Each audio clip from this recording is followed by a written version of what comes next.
So just real quickly, we want to get into exactly what we're going to do today. We have some goals for today and also for the whole project that we're working on. AIR is really a product, as I mentioned earlier, a reference to the art summit that happened a couple of years ago, and many art summits before that as well.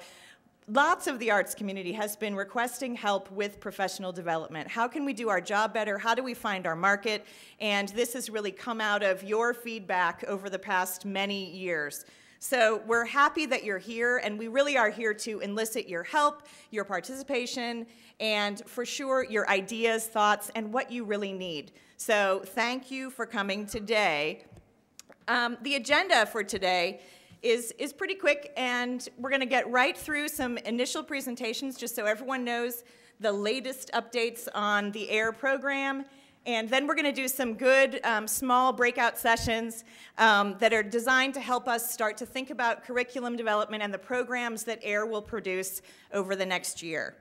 And then we'll wrap everything up before 6. And at 6 o'clock, the bar is going to open. So feel free to stay and network afterwards. It's all, maybe you can sneak in to see the Jayhawks. There's going to be a big taping of the Jayhawks in the main theater here. So anyway, I want to tell you who we are and make sure that you know who you can talk to over the next several months, because we're going to be working together a lot, we hope. So I want to introduce the Beet Street staff.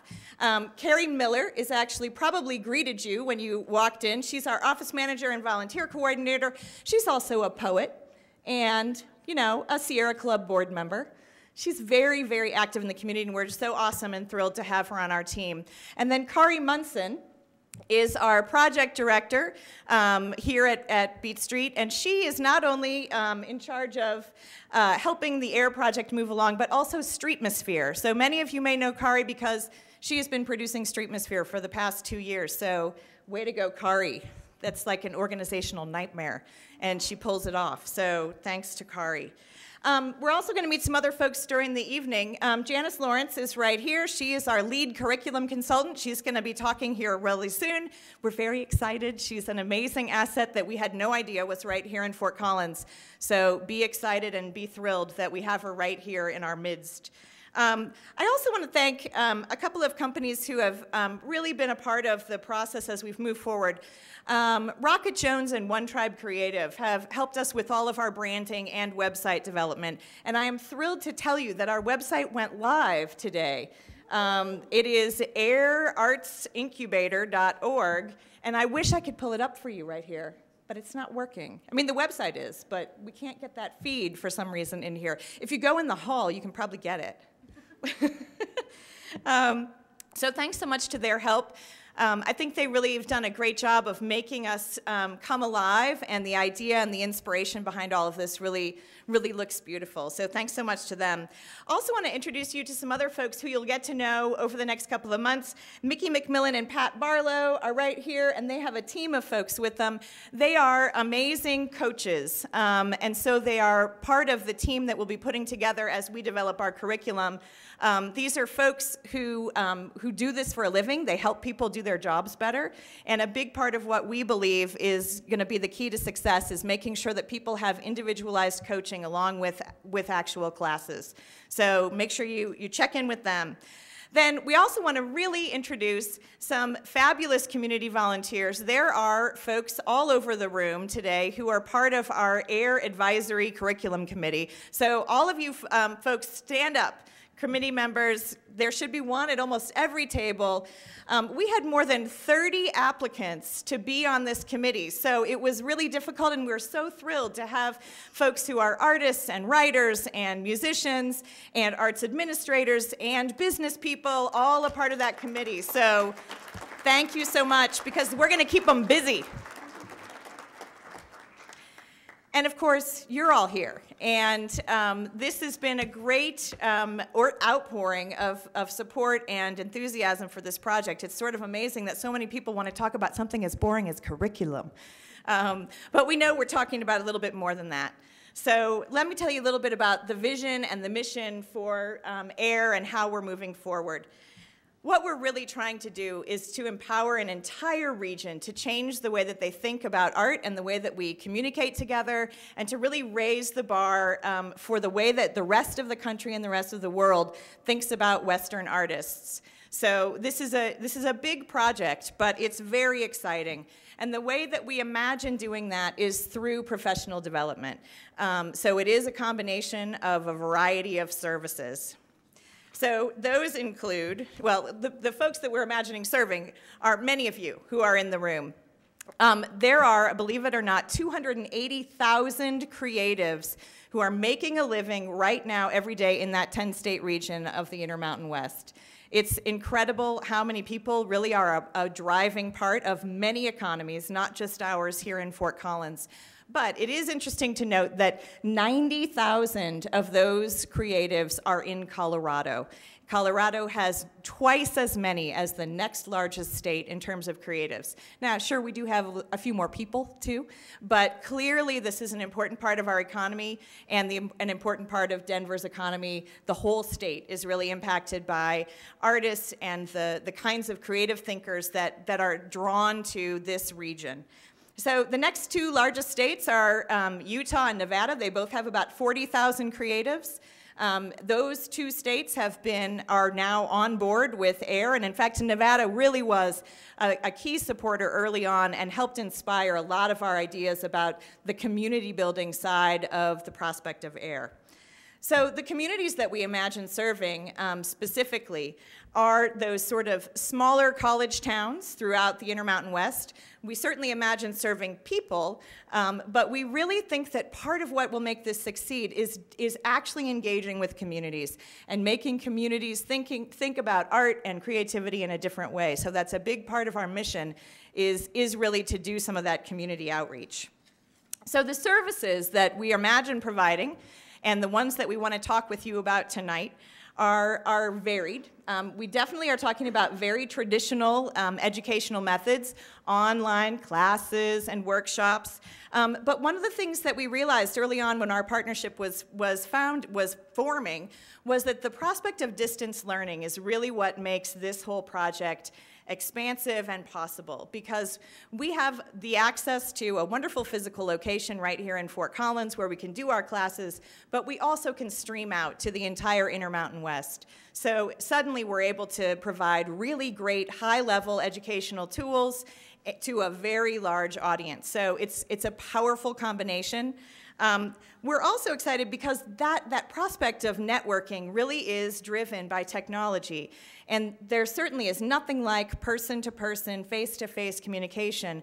But for many folks, that is just not possible on a regular basis. Isolation is a huge issue throughout the Intermountain West. And that's something that this whole program will address by using technology to its fullest. So not just distance learning, but also creating an amazing website that will have ways to collaborate and network right on that website. So you'll be able to draw with someone across the country, share your work, get feedback on the kind of work that you're doing, which is a really powerful tool, as you can imagine. Coaching and mentoring, I mentioned earlier, we think this is a huge part of how all of us can do better. Athletes use them. Why shouldn't we? It can make a big difference to have someone who pushes you a little bit harder, but who understands where you're coming from. So we're excited to be working coaching and volunteer mentoring as well into our programming. And then the connection that's really clear between Beet Street and CSU is an internship program. We'll be developing an internship program in coordination with CSU. But CSU, as you know, the School of the Arts is creating a whole new program. It's the LEAP Institute for the Arts. And it will add both a minor and a master's level program that essentially is about arts administration. So it's learning some of those business skills before you leave college, which is a great opportunity. The School of the Arts has really been pushing the envelope and thinking out of the box in realizing that their students are not getting what they need when they graduate. So this internship program will give them some real-world experience before they leave school. We will hook them up with local professional artists, arts organizations, and companies so that they get a really meaningful experience that isn't just making copies, but is an actual project that they'll get to work on from a beginning to an end. So I think that's going to be an amazing connection. It's also an important generational connection that all of us need. To have that connection between experience and youth is a wonderful place to be. So other things that we're working on for the future include shared professional services. So since there are so many of us, we can provide cheaper lawyers, cheaper accounting, the sorts of professional services that, frankly, many of you probably don't have the money for and aren't spending any money on right now. But being able to access that information and those people and those professionals could be critical to the way that you move your businesses and your organizations forward. So that is one piece. Another piece that we think is really key is providing some investment capital funds for you all as well. So some of the programs that we'll be creating will be tied to actual capital at the end of the day. So we'll have some cash that we will be able to lend out, grant out. We haven't figured out all the details yet, but the point is that if you go through these programs and you work with a coach, you can actually apply for money to implement changes in your business and in your art that can make a huge difference. So we think that's really important, and we're committed to going and finding that money and making it work for you. One of the things that we also have planned that won't happen until 2013 is an annual arts conference, festival, whatever it turns out to be, we don't know. We'll be talking to many of you about that over the next year, but it will be a regional experience. So we're imagining that in 2013 that event will happen in Fort Collins, but it may not happen in Fort Collins again for a couple of years, because part of what we really want to do is build those networks between that Intermountain West region. And so it may be in Boise, it may be in Reno, it may be in Santa Fe, but the point is to really keep us connected and have other towns able to show off the wonderful arts communities that they have as well. So that's another way that we want to provide some physical connections between the region and between all of our artists that we meet online virtually. So that's really, in a nutshell, is that enough? Do you think that's enough? I'm tired already. As we move forward, just the timeline so that you know what we're trying to achieve and how you can help us specifically. In 2012, we're going to do a lot of the planning, and that's why you're here today. So we will be spending time right now, basically through April, collecting data, meeting with our committee. Our committee, we're going to meet like every day. It's crazy. I'm kidding, guys. But they really are the connection back to the broader community, which is you. We're going to have some other public input sessions. We will have lots of surveys. So please make sure that you stay involved, because we really need your input in order to make all of this work and in order to make sure that what we're creating is actually going to work for you. So that will take place through the spring, and then Janice, our curriculum consultant, will run away, and we won't talk to her because she'll be so busy writing things, actually creating the curriculum. And then we will start to pilot the programs. So we'll start to roll some of those out. That's where our committee comes in a lot. They will be active in that. And we haven't worked out all those details, because part of what we're trying to do, and something we really want you to do as well, is keep your mind open. Ours is really open as to what it is that we're actually creating. We don't really know. We've had some ideas, but the first meeting that Janice and I had together, we threw out a bunch of ideas and realized, oh, wait, that's ridiculous. We're going to go this way now. So we're trying to really imagine that something that we create is innovative and different. This is not something that's going to be like another arts incubator in the country. There are others, but this will not just be another marketing class that you could take anywhere. This is something special and different that really gets at the essence of who we are as creatives and how to think about our work and our creativity in a different way. So we plan to roll out some of those programs in late 2012, and then in 2013, we will really launch the entire program. Over the summer, in July or August, we will also launch the website that goes along with this whole program. So the website will include the distance learning materials, lots of knowledge bases, and again, that collaborative connection with other artists and creatives throughout the region. We'll also be hiring some more staff as we move forward to try and actually pull all of this off. So I'll be busily knocking on the doors all over the country, raising money to make sure that we can make all this happen. So those are the things that we have planned for the next couple of months. And we're thrilled that you're here. And now we're going to turn this over to Janice Lawrence.